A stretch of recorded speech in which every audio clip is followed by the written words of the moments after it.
नमस्कार, मैं हूं फैज़ल। आप देख रहे हैं खबरें हजारीबाग।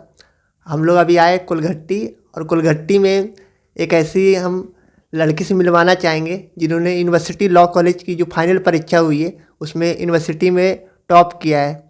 और हम लोग आज जानेंगे लॉ की परीक्षा में किस तरह तैयारी होती है और लॉ की पेचीदगियाँ क्या होती है। हमारे साथ सादिया है और इन्होंने फाइनल परीक्षा में सबसे ज़्यादा नंबर लाया और टॉप किया है। सबसे पहले आपका स्वागत है हमारे जो चैनल है खबरें हजारीबाग पे। Thank you. आपने जो लॉ प्रोफेशन है क्यों चुना, मतलब? Actually, I was too much attracted towards law since class 12.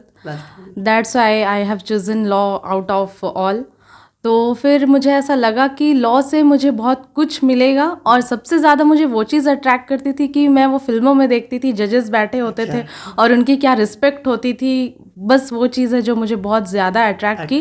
और दूसरी चीज़ की मुझे पता था कि मैं इस चीज़ के लिए मेहनत कर सकती हूँ, तो फिर मैंने इसे चूज़ किया। और अभी तो बस सफ़र शुरू हुआ है, बहुत लंबा सफ़र तय करना है, बहुत कुछ अभी अचीव करना है लाइफ में। आपने मतलब आफ्टर 12th में तैयारी शुरू कर दी थी पढ़ने के लिए? जी बिल्कुल, आफ्टर 12th ही मुझे बहुत ज़्यादा मतलब इसमें इंटरेस्ट था लॉ में, बट कुछ चीज़ों की वजह से मैंने उस टाइम पे एडमिशन नहीं ले पाई।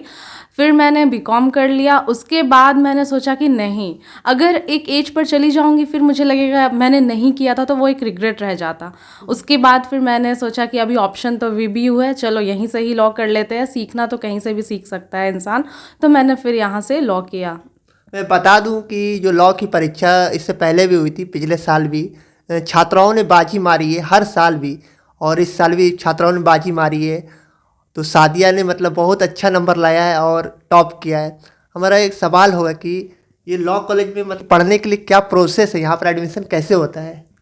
एडमिशन के लिए तो सबसे पहले आपके पास, अगर आप आफ्टर 12th करना चाह रहे हो लॉ, तो आपको +2 की सारी डिग्री होनी चाहिए, +2 कंप्लीटेड होना चाहिए।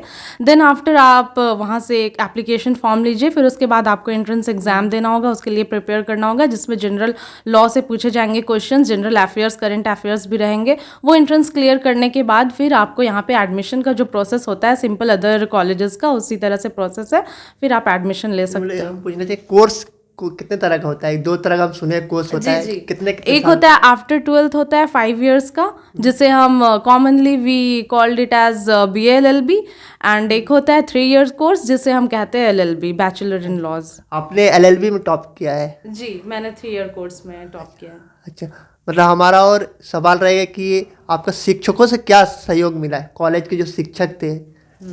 फर्स्ट ऑफ ऑल ये तो है ही कि टीचर्स के बिना ये तो पॉसिबल था ही नहीं। कुछ टीचर्स हैं हमारे जिनका मैं स्पेशली नाम लेना चाहूँगी। सबसे पहले प्रोफेसर विक्रम सर, आप बहुत ज़्यादा एफर्ट लगाते हैं हमें पढ़ाने में। फिर है हमारे मनीष चंद्रा सर हैं, उनकी हेल्प रही। सुभजीत चक्रवर्ती हैं, उनकी हेल्प रही। एडवोकेट गौतम कुमार हैं, उनकी हेल्प बहुत रही।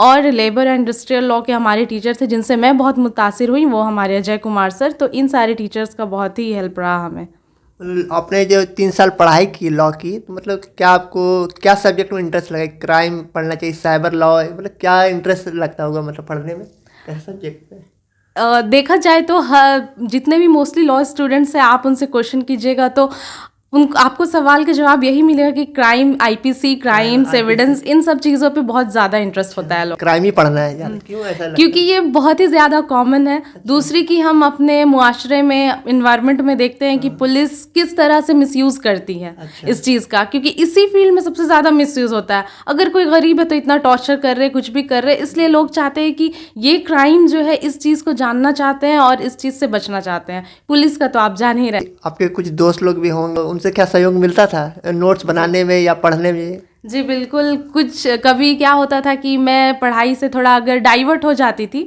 तो मेरे कुछ फ्रेंड्स थे जैसे कि सुमन हो गई, अंशु हो गई, मेघा हो गई, ये लोगों को मैं बहुत ज़्यादा डिस्परेट देखती थी स्टडीज़ को लेकर, तो फिर मैं अपना वो कंसिस्टेंट हो जाती थी अगर मैं थोड़ा डाइवर्ट भी हुई तो ये सब मेरे फ्रेंड्स थे जो बहुत ही मुझे हेल्प किए। वो इस 3 years में मैं बहुत अच्छे लोग मिले मुझे, जो मेरे ये फ्रेंड्स थे। कितने घंटे मतलब पढ़ाई करते थे?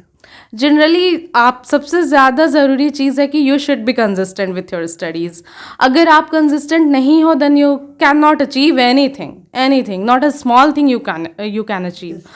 तो इसीलिए कंसिस्टेंट होना बहुत ज़रूरी है। जिस तरह से हमारे कॉलेज में मान लीजिए कोई पेपर चल रहा है तो वो उसको रेगुलर रखना होता है। अगर फर्स्ट सेमेस्टर में हमने आईपीसी पढ़ी है और नेक्स्ट सेमेस्टर में आपको सीआरपीसी आ जाती है, तो फिर आपको वो फर्स्ट सेमेस्टर को छोड़ना नहीं है, आईपीसी को आपको रेगुलर वो कंटिन्यू रखना है। जो आज कॉलेज में लेक्चर आप सुनकर आए हो उस टॉपिक्स को आप घर पे आकर 2-4 घंटे फिर से रिवाइज करो, देन आपका एक कमांड हो जाता है पेपर पे। तो ये कंसिस्टेंट रहना बहुत ही ज़रूरी है।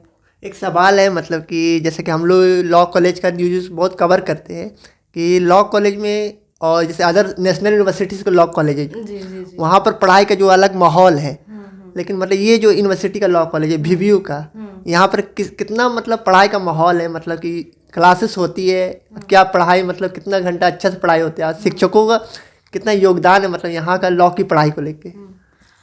देखिए, अगर आप कंपेयर कर रहे हैं नेशनल लॉ यूनिवर्सिटीज़ से, तो वो वहाँ पे कहा जाता है कि पढ़ाई की हवा बहती है, जो अनफॉर्चुनेटली हमारे कॉलेज में तो नहीं है।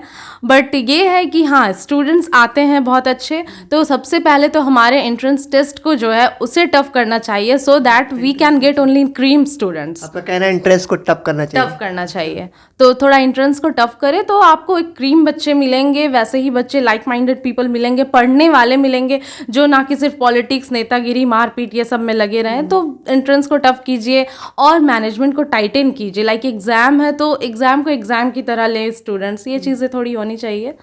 इसके अलावा मतलब कि ये तो पढ़ाई की बात हो गई, हम कुछ हॉबीज़ की बात करेंगे। इसके अलावा क्या आपका हॉबीज़ रहा है मतलब लाइफ में, मतलब पढ़ाई के अलावा? हॉबीज़ मेरी है writing. I do write some poetries and I have some poetries of my own written poetries in English. तो मुझे पोएट्रीज लिखने का शौक़ है। अगर एग्ज़ाम से जब फ्री होती हूँ तो बहुत फ्री माइंड जब होता है मेरा कि अभी कोई एग्ज़ाम पेपर नहीं देना है, तो फिर मैं पोएट्री लिखती हूँ। कुछ पोएट्रीज़ मैंने कश्मीर पे भी लिखी थी, कश्मीर के हालात पे, और कुछ यही लव फैंटेसीज, इन सब चीज़ों पे, कुछ एक ग्रैंडफादर पे, ब्रदर पे, तो मेरी पोएट्रीज़ भी हैं। भविष्य की क्या योजना है, मतलब क्या बनना है? जैसे अभी तो आप वकील बन गई है, यूथ एक युवा वकील है, मतलब भविष्य में क्या, मतलब किस तरफ जाना है? In future, I have decided to go for judiciary, because everyone wants me to go for judiciary, and everyone tells me that you can do it. So it builds a confidence level जो है वो बढ़ जाता है। तो I am thinking to do that, and not just thinking, but I am preparing for that. And one more thing is that I am very good in corporates, like company laws, arbitration laws, companies के जितने भी related laws हैं, तो मैं इन सब चीज़ों में थोड़ी अच्छी हूँ, बिकॉज मेरा बैकग्राउंड कॉमर्स रहा है। अच्छा। तो उसकी तरफ भी मेरा ध्यान है। तो एक बहुत सारे लॉ स्टूडेंट्स हैं जिनको पता भी नहीं होता है कि जो securities exchange board of India है, वो भी एक एग्ज़ाम कंडक्ट कराती है। 1 इन ईयर वो एग्ज़ाम होता है, 12 to 18 सीट्स पे होता है। उसमें यही कंपनीज़ के सब्जेक्ट्स होते हैं, उसमें भी प्रीलिम्स, मेंस और इंटरव्यू होता है। उससे आपको एक टॉप मोस्ट गवर्नमेंट एग्जाम है, टॉप मोस्ट लीगल ऑफिसर आप बनते हो। तो उस तरफ भी मेरा ध्यान है, क्योंकि उसमें मैं ऑलरेडी अच्छी हूँ, तो I can do good in that. तो मेरा ये 2 चीज़ों पे एम है, जो मैं अभी सोच रही हूँ, बस कंफर्म करना है कि किसको करूँ। एक और सवाल है कि जैसे कि आपने तो अभी टॉप कर लिया है यूनिवर्सिटी लॉ के एग्जाम में, इसके बाद मतलब जैसे कोर्ट में लाइसेंस मिलता है या AIB का जो एग्ज़ाम होता है, ऑल इंडिया बार का, इसकी क्या अभी कुछ तैयारी आपकी है? AIB की तैयारी कुछ खास करनी नहीं पड़ती, क्योंकि वो बहुत ज़्यादा टफ होता नहीं है। अच्छा। ओपन बुक एग्जाम है, आपको बस you should go through with your bear acts. आपको बेयर एक्ट्स पूरे अच्छे से पढ़ लेना है, सेक्शन वाइज ही डायरेक्ट क्वेश्चंस होता है। तो उसके लिए मुझे कोई प्रिपरेशन की ज़रूरत नहीं है, बस I need to study like 20 to 30 days, I can crack this AIB exam. तो वो बहुत काफ़ी ईजी होता है, इतना भी ईजी नहीं होता है, जो पढ़ रहे हैं उनके लिए ही ईजी होता है ये। अभी क्या आप क्या कोर्ट में काम कर रहे हैं, मतलब कि सीनियर के अंदर किसी के पास? हाँ, अभी तो फ़िलहाल एडवोकेट मनीष चंद्रा के अंदर ही मैं रह रही थी, तो बस उन्हीं के साथ अभी काम कर रही हूँ। Then I will go to Ranchi, फिर उसके बाद देखूंगी वहाँ हाई कोर्ट जाना है। हाँ, प्लानिंग वही है, हाई कोर्ट जाने की ही प्लानिंग है। इंशाल्लाह it will be done too. मतलब और सवाल है कि जैसे कोई बच्चों का अगर अच्छी से पढ़ाई करनी है या टॉप करना है, तो मतलब क्या किताबों का सिलेक्शन होना चाहिए? मतलब कुछ किताबें जो मतलब पढ़ाई में हेल्पफुल है, वो कुछ नाम बताइए। जैसे कि बुक्स में तो बहुत सारे बुक्स आपको मार्केट में मिलेंगे, बट आपको वो चीज़ देखना है कि आपको कौन से बुक की लैंग्वेज समझ में आ रही है। समटाइम्स क्या होता है कि हम बहुत ही नामी ग्रामी बुक के पीछे भागते हैं, पब्लिशर्स के पीछे भागते हैं, और स्टूडेंट्स के साथ क्या प्रॉब्लम हो जाता है, उन्हें लैंग्वेज ही नहीं समझ में आ रही है। तो कुछ बुक्स हैं जैसे कि मुस्लिम लॉ तो मुल्ला की बुक लोग प्रीफर करते हैं, बट मैंने अकील अहमद से पढ़ा, और अवतार सिंह की बुक कॉन्ट्रैक्ट अवतार सिंह की पढ़ा। तो ये सब जो 2-3 लोग हैं ये बहुत फेमस है। और बुक्स तो ज़्यादातर सेंट्रल लॉ पब्लिकेशन की ही बुक्स मैंने पढ़ी है, बेयर एक्ट्स। और मेरे सवाल रहेगा कि मतलब कि आप जुडिशरी में जाना चाहती है और टॉप पिक किया है, इसके अलावा मतलब कि आपका मतलब कि कुछ और मतलब योजना मतलब भविष्य का की कुछ और योजना जुडिशरी के अलावा? जुडिशरी के अलावा सच कहूँ तो मेरा एक मन है कि मैं एक NGO इस्टेब्लिश करूँ। अच्छा, NGO जो कि लीगल एड प्रोवाइड करे to the remote classes of our society, जो बहुत ही पिछड़े लोग हैं, जो महरूम रह जाते हैं, जो अपने राइट्स को नहीं जानते हैं। तो उन गरीब लोगों के लिए मुझे एक NGO इस्टेब्लिश करने का बहुत ही ज़्यादा शौक़ है। तो मुझे NGO करने का मौका मिले तो मैं वो ज़रूर करना चाहूँगी। NGO स्थापित करके जो ह्यूमन राइट्स है, हाँ, उनका अधिकारों को आप दिलाना चाहती है, मतलब ह्यूमन राइट्स को लेकर। तो सादिया जी थी हमारे साथ, और इन्होंने कहा कि वो जुडिशरी में जाना चाहती है, और अभी वो कोर्ट में प्रैक्टिस भी कर रही है मनीष चंद्रा जी के साथ, और साथ साथ छात्रों से भी अच्छी पढ़ाई के लिए उन्होंने अपील की। एक हमारा सवाल रहेगा, एक बस टिप्स रहेगा कि क्या छात्रों के लिए मतलब क्या टिप्स है जो अभी लॉ की पढ़ाई कर रहे हैं या जुडिशरी में जाना चाहते हैं, शॉर्ट में मतलब बताइए कि क्या उनको करना चाहिए डेली रूटीन में कि अच्छे लॉ स्टूडेंट के रूप में उभर के आए वो? सबसे ज़्यादा ज़रूरी है कि सिलेबस आपने देख लिया। सिलेबस को आपको ये नहीं कि प्रिसाइजली आपने पढ़ लिया, जो भी सिलेबस है आप बुक्स लीजिए, बुक्स को गो थ्रू कर जाइए। सबसे पहले तो बेयर एक्ट्स पढ़िए, फिर बेयर एक्ट्स में आपने जो टॉपिक पढ़ी है वो टेक्स्ट बुक में पढ़िए, तो आपको वो अंडरस्टैंड, आप अच्छे से समझ जाओगे उसको। तो ये इस चीज़ को लेकर कंसिस्टेंट होना है। मेरे साथ तो ऐसा होता था कि एग्ज़ाम के टाइम पे 24 आवर्स में मैं 2 आवर्स सोती थी, और बाकी दिन रात बस पढ़ाई।